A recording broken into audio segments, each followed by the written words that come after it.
رمضان المبارک کا مقدس مطہر اور پاکیزہ مہینہ آج اپنے اختتام کو پہنچ چکا ہے۔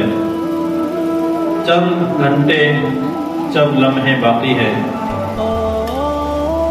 اللہ تبارک و تعالیٰ کے فضل و کرم سے 5 جمعے اللہ نے اس مقدس مہینے میں ہمیں نصیب فرمائے اور 30 روزے اللہ نے ہمیں نصیب فرمائے۔ یہ اللہ تعالیٰ کا بے حد فضل، بے حد احسان اور اس کا شکر ہے کہ اس نے عبادت کے، نیکیوں کے، اچھائیوں کے اور برائیوں سے بچنے کے زیادہ سے زیادہ مواقع میسر فرمائے۔ یقیناً ہمارا جو سب سے بڑا دشمن، ازلی دشمن، وہ اس مہینے میں جکڑ دیا گیا، اسے باندھ دیا گیا، اسے قید کر دیا گیا، اور پھر اللہ نے اتنی طویل نسبت اور طویل موقع بھی نصیب فرمایا۔ یہ اللہ تعالیٰ کے ہی احسانات ہیں، جسے اللہ تعالیٰ چاہے اپنے نیک کام کا موقع بھی عطا فرماتے ہیں، نیکی کی طرف بلاتے بھی ہیں، نیک کام کرواتے بھی ہیں۔ یوں یہ رمضان المبارک کا آخری دن بھی ہے اور یوں آج کا دن جمعۃ الوداع بھی ہے۔ رمضان المبارک جاتے جاتے ہمیں کچھ سبق دے کے جاتا ہے، ہمیں کچھ ایسی چیزیں ہمارے متوجہ کر کے جاتا ہے، ایسی چیزوں کی طرف جس کا مقصد یہ ہوتا ہے کہ اے مسلمان، تو نے مجھے گزار تو لیا، میری میزبانی کر بھی لی، میرا سامنا بھی تو نے کر لیا، لیکن یاد رکھنا اپنی زندگی میں کچھ تبدیلی لانی ہے۔ اگر میرے آنے سے، میرے جانے سے تجھے کچھ فرق نہیں پڑ رہا، تیرے معمولات زندگی کچھ تبدیل نہیں ہو رہے، تیرے معاملات، تیرے اخلاقیات، تیرے عقائد اور تیری عبادات میں رد و بدل نہیں آ رہا، تو یاد رکھ میرے آنے اور جانے سے تجھے کچھ فائدہ نہیں ہوگا۔ تو رمضان المبارک ہماری زندگی میں ایک اہم سنگ میل ثابت ہوتا ہے اور ہونا بھی چاہیے۔ مسلمان اپنی زندگی کا آغاز، مسلمان اپنی کمزوریوں کا خاتمہ، مسلمان اپنے گناہوں سے توبہ، مسلمان اپنی کمزوریوں سے اللہ سے مدد مانگنا اسی مہینے میں شروع کرتا ہے، اور کامیاب مسلمان اور کامیاب انسان وہی ہے جو اس مہینے کے گزر جانے کے بعد بھی اپنے اللہ سے کیے ہوئے ان وعدوں کی پاسداری کرے، اللہ سے کیے ہوئے ان ارادوں کی عزائم اور تکمیل کی طرف جانے کی پیش قدمی کرے۔ مسلمان جو اللہ سے رمضان المبارک کی رات کی تاریکی میں رو رو کر جو اللہ سے اس نے وعدے، جو ارادے، جو اللہ کے سامنے گریہ آزاری کی، اس کی پاسداری کرے۔ کہیں ایسا نہ ہو کہ رمضان المبارک کے مقدس ساعات کے اندر تو ہم نے اللہ سے مانگا بھی، اللہ سے توبہ بھی کی، اللہ سے اپنے گناہوں پہ شرمندگی کا اظہار بھی کیا، ندامت کا اظہار بھی کیا، اور سارے وہ عمل، وہ اعمال جس سے اللہ اور اس کے رسول راضی ہو رہے ہیں، وہ ہم نے کرنے کی حتی الوسع بھرپور کوشش کی، اور رمضان المبارک کے گزر جانے کے بعد ہم ان تمام سے پہلو تہی کرنے لگے۔ یہ اللہ تعالیٰ کے ساتھ بھی، اس مقدس مہینے کے ساتھ بھی ناانصافی ہے۔ رسول اللہ صلی اللہ علیہ وسلم ایک تاریخی موقع پہ ایک خطبہ ارشاد فرماتے ہیں، جسے خطبہ حجۃ الوداع کے نام سے جانا جاتا ہے۔ خوبصورت جملے، خوبصورت فرامین، اور آپ صلی اللہ علیہ وسلم صحابہ اکرام کی کثیر جماعت کے ساتھ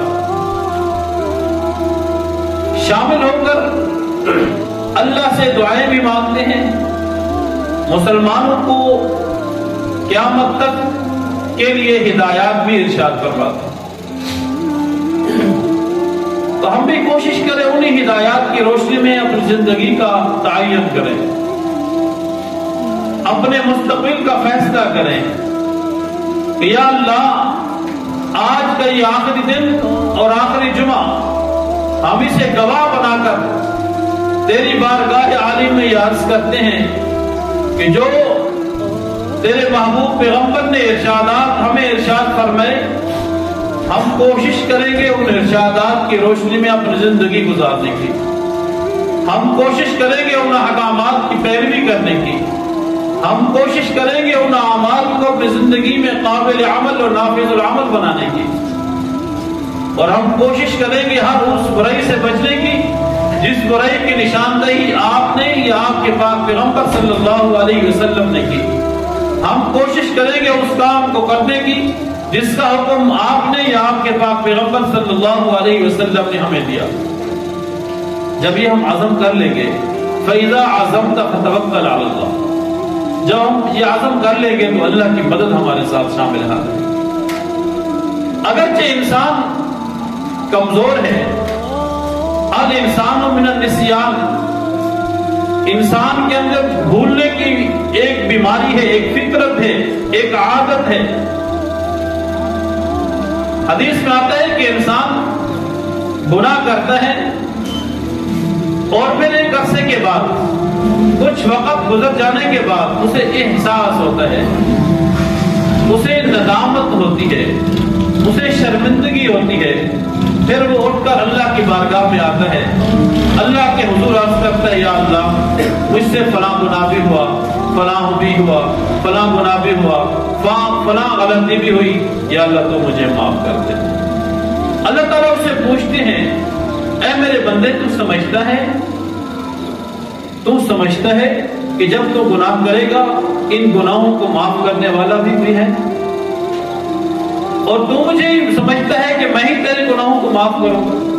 وہ بندہ کہتے یا اللہ مجھے معلوم ہے تو ہی میرا رب ہے، تو ہی میرا خالق ہے، تو ہی میرا رازق ہے، تو ہی میرے گناہوں کی ستاری کرنے والا ہے، تو ہی میرے عیوب کو چھپانے والا ہے، تو ہی علیم بذات الصدور ہے۔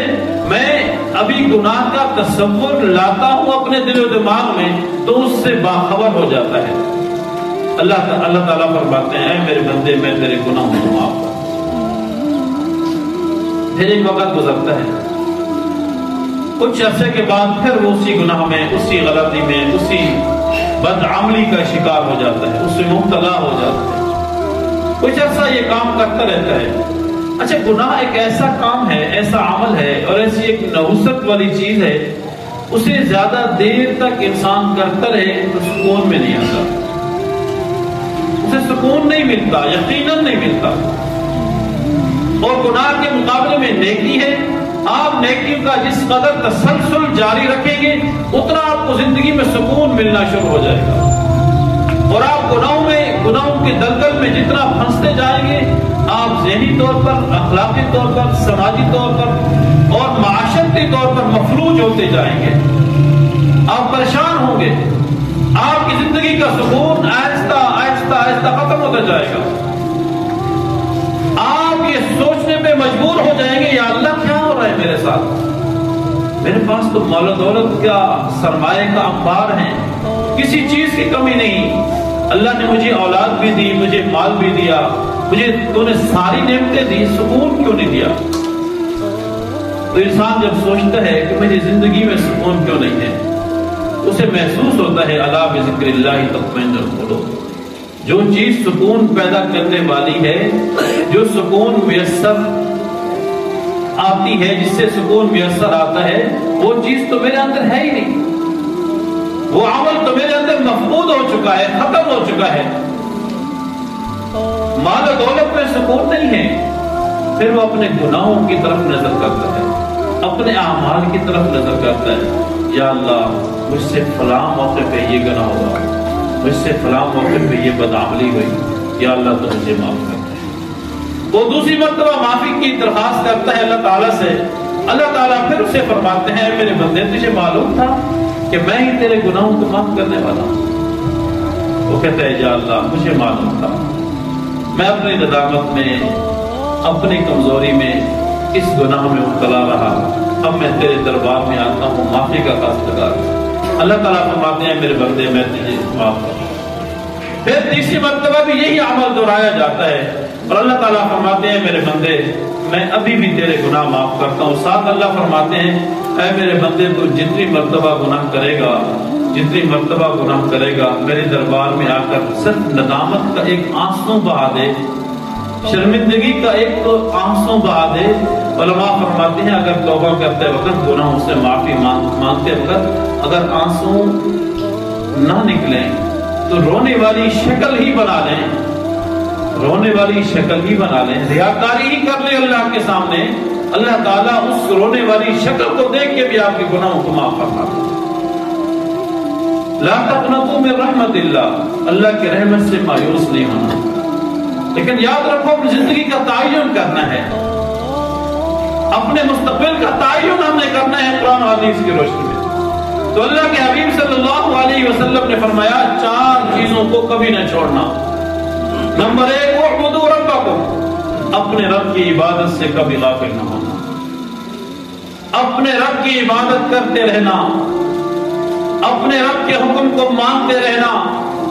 جب اللہ کا حکم آ جائے دنیا کے تمام مشاغل سے صرف نظر کر کے، دنیا کے تمام کاموں کو نظر انداز کر کے اللہ کے دربار میں حاضر ہو جانا، اللہ کے کام کی تکمیل کی طرف لگ جانا۔ یہ مت سوچنا میں تو ابھی ایمان کے اس معیار تک نہیں پہنچا ہوں، میں کیسے کامل طریقے سے نماز پڑھوں گا، میں کیسے کامل طریقے سے اللہ کی عبادت کروں گا، میں کیسے کامل طریقے سے اللہ کا قرب حاصل کروں گا۔ نہیں، ہمارا کام ہے مان لینا۔ یہ تقوی کا معیار، ایمان کا معیار، عبادت کا معیار پیدا کرنا بھی میرے رب کا کام ہے۔ ہم میں سے کوئی بھی نہیں کہہ سکتا یا ایھا الذین آمنوا اتقوا اللہ حق تقاتہ، کہ اللہ تعالیٰ نے فرمایا کہ تم میری ایسی عبادت کرو جیسے میری عبادت کرنے کا حق ہے۔ دنیا کا سب سے بڑا ولی قطب ابدال، انبیاء کے بعد کوئی بھی یہ دعویٰ نہیں کر سکتا کہ اس حکم کے مطابق میں اللہ کی عبادت ایسے کر رہا ہوں جیسے اللہ نے مجھ سے مطالبہ کیا۔ یہ تو کوئی دعویٰ بھی نہیں کر سکتا، یہ تو کسی کا دعویٰ ہو ہی نہیں سکتا، ممکن ہی نہیں ہے۔ ہمارا کام ہے عبادت کرتے رہنا، کرتے رہنا، اللہ سے ڈرتے رہنا، اللہ کے آگے سر بسجود ہوتے رہنا۔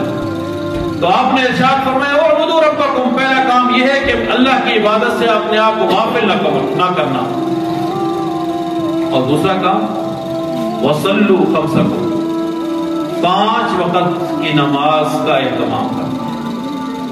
عبادت کا مطلب اللہ کی ربوبیت کا اقرار کرتے رہنا، شرک کی طرف نہ جانا، بدعات کی طرف نہ جانا، رسومات کے دروازے پہ دستک نہ دینا،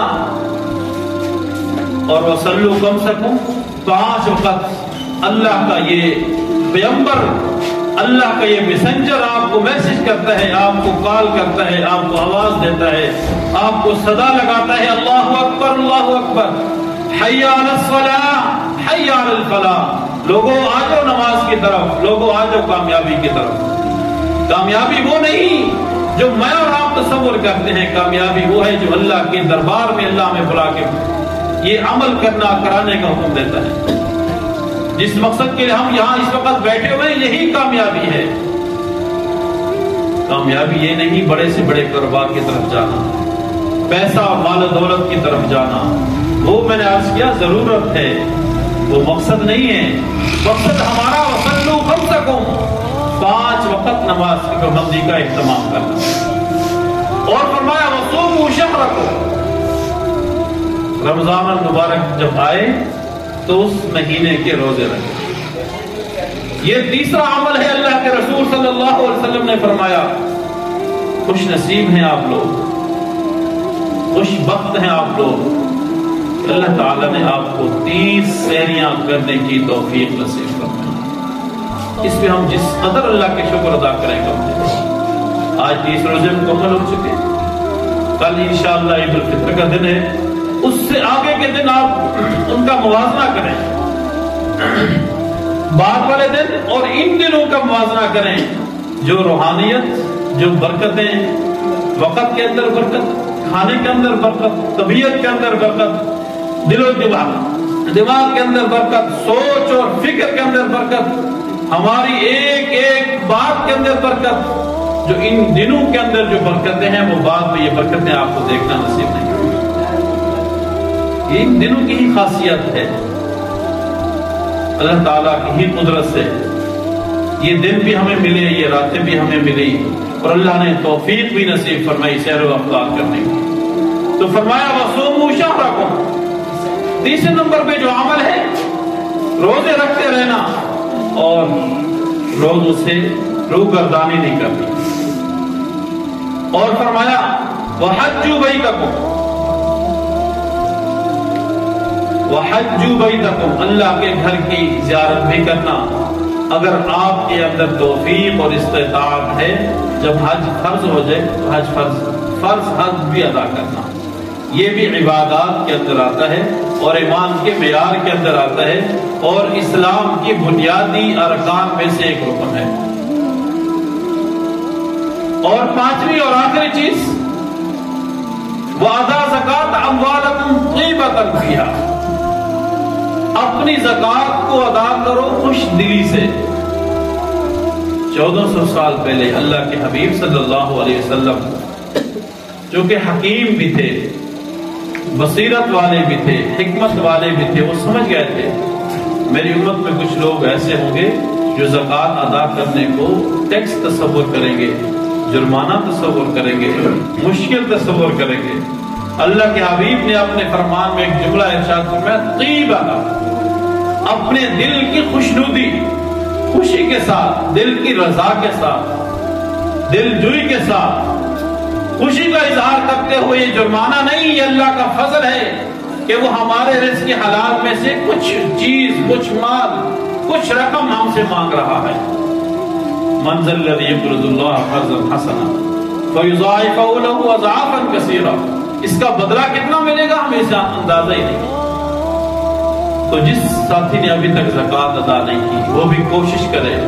ویسے تو سال میں کسی بھی دن، کسی بھی مہینے آپ ادا کر سکتے ہیں، کوئی مہینہ کوئی دن مقرر نہیں ہے، لیکن چونکہ اکثریت ہماری شعبان اور رمضان میں ادا کرتے ہیں اور رمضان میں چونکہ ثواب زیادہ ملتا ہے تو لوگ اس وجہ سے بھی کرتے ہیں۔ تو اگر کسی ساتھی کی زکوٰۃ اس مہینے میں فرض ہوئی تھی اور ابھی تک اس نے ادا نہیں کی تو فوری طور پر کوشش کرے تاکہ رمضان المبارک کے مقدس مہینوں میں یہ فریضہ بھی ادا ہو جائے، اللہ کا حکم بھی پورا ہو جائے، اور جو کئی گناہ بڑھا کر اللہ نے ہمیں اجر دینا ہے اس اجر کے بھی ہم مستحق قرار کریں۔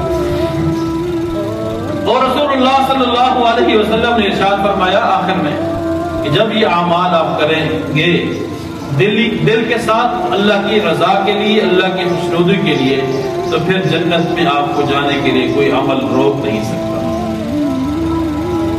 اور رسول اللہ صلی اللہ علیہ وسلم نے جو دوسری بات ارشاد فرمائی، یا ایھا الناس ان ربکم واحد، اے لوگوں، آج ہمارے ہاں ایک فخر ہے قومیت کا، علاقائی اور زبانی لسانی، اپنے مال و دولت کا گھمنڈ ہے، مختلف قسم کے تکبرانہ انداز ہیں، میری قوم بڑی ہے، میرا قبیلہ بڑا ہے، میری ذات بڑی ہے، میرا علاقہ بڑا ہے، میرا گھر بڑا ہے، میری گاڑی بڑی ہے، میرا بینک بیلنس زیادہ ہے، مختلف قسم کی چیزیں ہیں جس پہ ہم فخر کرتے ہیں۔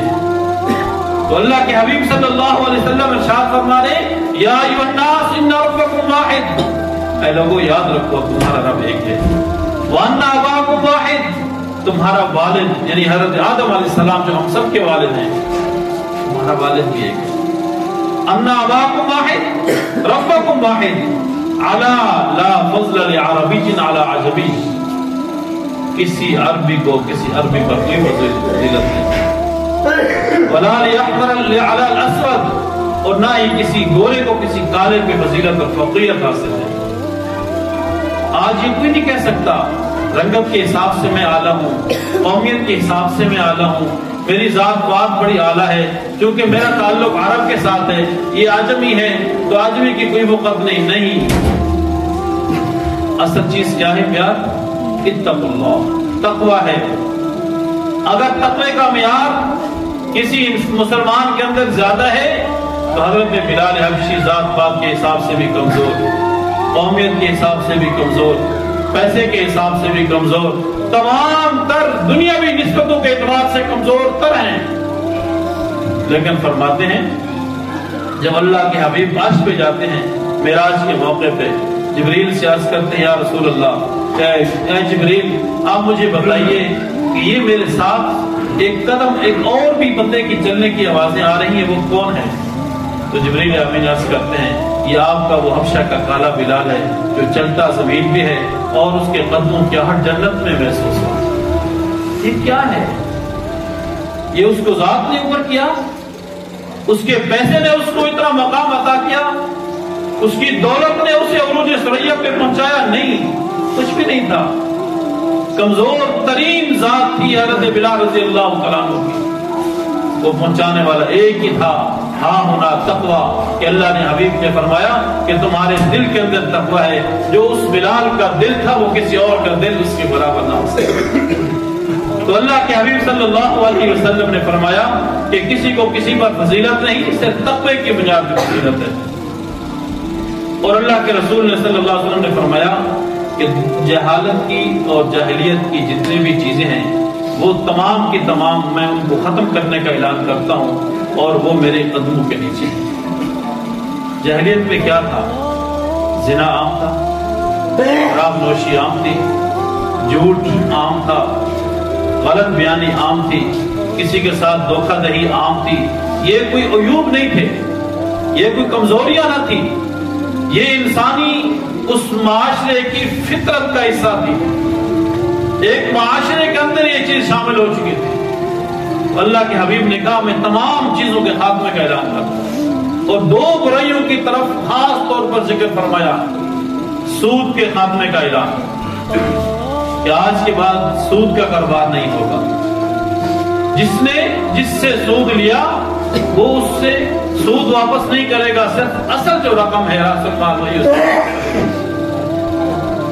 اور اللہ کے حبیب صلی اللہ علیہ وسلم صرف کہتے نہیں تھے، عمل کیا کرتے تھے، اپنے عمل سے ثابت کرتے تھے، اور فرمایا سب سے پہلے میرے چچا عباس ابن عبد المطلب کا سود میں معاف کرنے کا اعلان کرتے۔ جس نے عباس بن عبد المطلب کی رقم دینی ہے وہ اضافی رقم نہیں دے گا، صرف جو اصل رقم ہے وہ واپس لوٹائے گا، سود معاف ہے۔ اور دوسرے نمبر پہ فرمایا ناحق قتل۔ عرب کی سرزمین آج بھی انتقام کی آگ میں ایسے ہے جیسے بٹھی میں انسان جلتا ہے تو وہ انتقام کی بٹھی میں جل رہی ہے۔ اوس اور خزرج یہ دو بڑے عام اور مشہور قبیلے ہیں۔ ان قبیلوں کے بارے میں آتا ہے کہ ان کی جنگ 120 سال تک ہوتی رہی، 1 صدی سے زیادہ، 1.25 صدی ان کی جنگ ہوتی رہی۔ اور جنگ کی بنیاد کیا تھی؟ آپ سن کے حیران ہوں گے کہ وہ بھی انسان تھے، وہ کیسے لوگ تھے؟ عقل تھی ان کے اندر، شعور تھا ان لوگوں کے اندر۔ اللہ کے محبوب نے ایسے ایسے لوگوں کو تبدیل کر دیا۔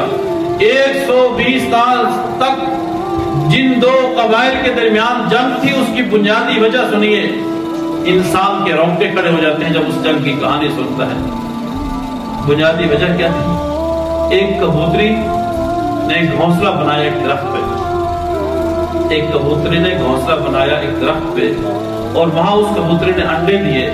دوسرے قبیلے والے نے جان بوجھ کر یا غلطی سے اس گھونسلے کو پتھر مارا، اور اس پتھر مارنے سے اس گھونسلے سے انڈے گرے اور وہ ٹوٹ گئے۔ یہ بنیاد بنی۔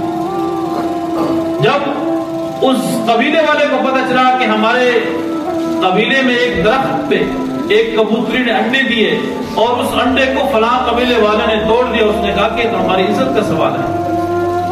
وہ شروع ہو گیا اس آدمی کو قتل کرنے کے لیے جس نے پتھر پھینکا، غلطی سے پھینکا یا جان بوجھ کر پھینکا، اس کو قتل کر دیا۔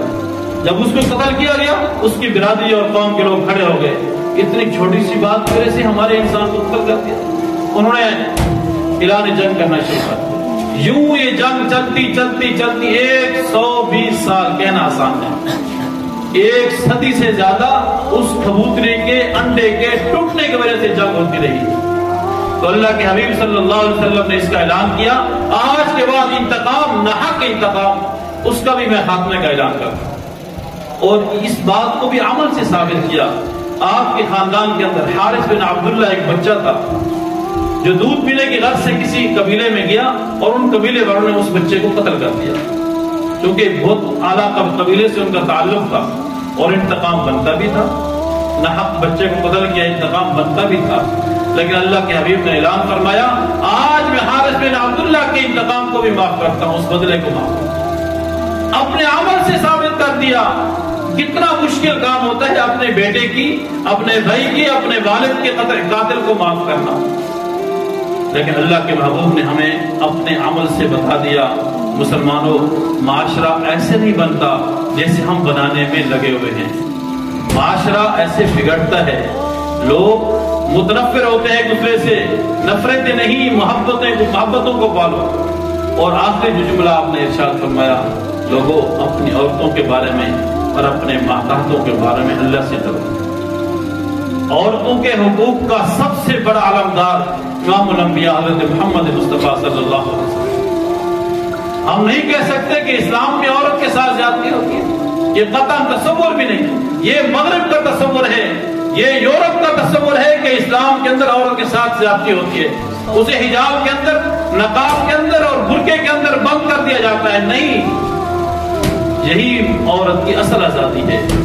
ظلم اس وقت ہوا کرتا تھا جب کسی عورت کا خاوند مر جاتا، اسے 1 سال تک ایسی گندی جگہ پہ رکھ دیا جاتا، نہ اسے پہننے کے لیے کپڑے دیے جاتے، نہ نہانے کے لیے پانی اور صابن کا انتظام اسے کیا جاتا، اسی پر گندہ حالت میں وہ سارا سال پڑی رہتی۔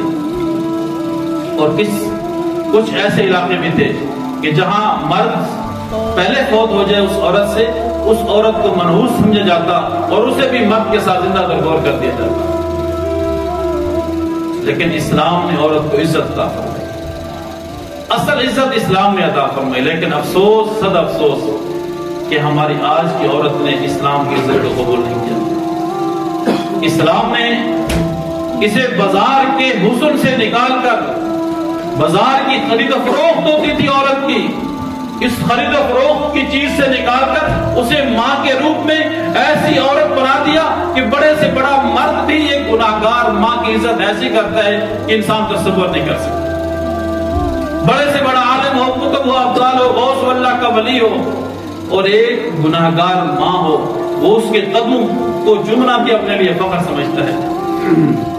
اگر بیٹی ہے تو باپ کتنی محبت سے اپنی بیٹی کو دیکھتا ہے، اگر وہ بہن ہے تو بھائی کتنی محبت سے اپنی بہن کو دیکھتا ہے، اگر وہ بیوی ہے تو کیسے گھر کے اندر راج کرتی ہے۔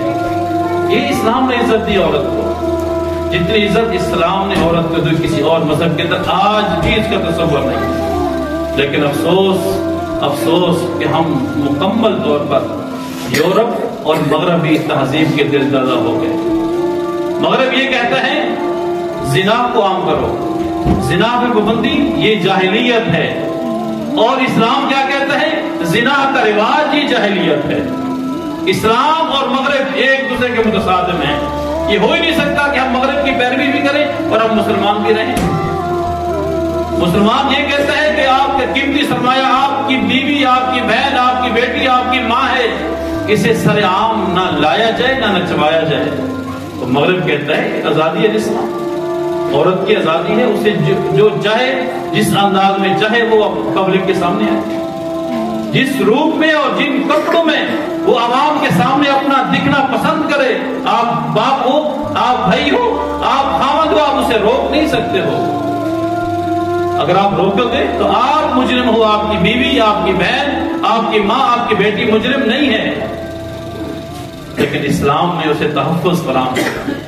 تو میرے دوستو، مغرب کی تہذیب میں زیادہ دیر تک سکون نہیں ہے، وقتی لذت ہے۔